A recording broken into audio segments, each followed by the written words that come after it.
আজকের আমার anniversary bride Suranjana. তো সুরঞ্জনার উপর একটা লুক করা হবে। তো সুরঞ্জনা, আজকে তুমি কেমন লুক চাও বলো? একটা ন্যাচারাল হচ্ছে সুন্দর লুক চাই। সিম্পলের মধ্যে চাও তো? সিম্পলের মধ্যে, হ্যাঁ। আচ্ছা। আর সুরঞ্জনা আমাকে বলেছে হেয়ারটা যেন আমি ওপেনের মধ্যে হ্যাঁ, রাখি। Open here. হ্যাঁ, তো চেষ্টা করব তোমার পছন্দ মতো লুক দেওয়ার। চলো তাহলে দেখে নিই। নিয়ে আসছি সুরঞ্জনার ফাইনাল লুকটা। এই হলো আজকে সুরঞ্জনার ফাইনাল লুক। তোমরা তো দেখলে ও কেমন ধরনের লুক চেয়েছিল, তো চেষ্টা করেছি ওর মনের মতো করার।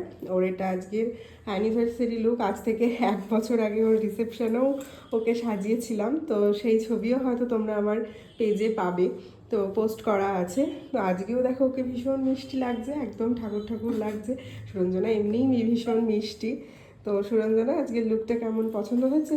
অবশ্যই পছন্দ হয়েছে। তুমি তো এমনি খুব সুন্দর সাজাও, ওই জন্য থ্যাংক তোমার ইউ। কাছে মানে সেকেন্ড বার আবার এসেছি। থ্যাংক ইউ, না, তুমি সত্যি যেমন পছন্দ চেয়েছিলে। হয়েছে সাজটা, হ্যাঁ একদম ঠিক আছে, চলো আবারও নেক্সট টাইম হয়তো নেক্সট যদি টাইম সুযোগ অন্য হয় কোনো আবার অকেশনে। কখনো দেখা হবে।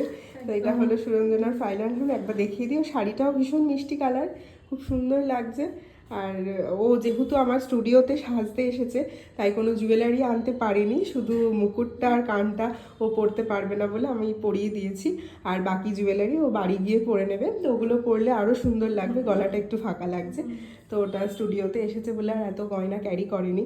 তো ঠিক আছে, তো দেখো এটা আজকের ফাইনাল লুক। তো একবার দেখিয়ে দিই ক্লোজ থেকে মেকআপটা।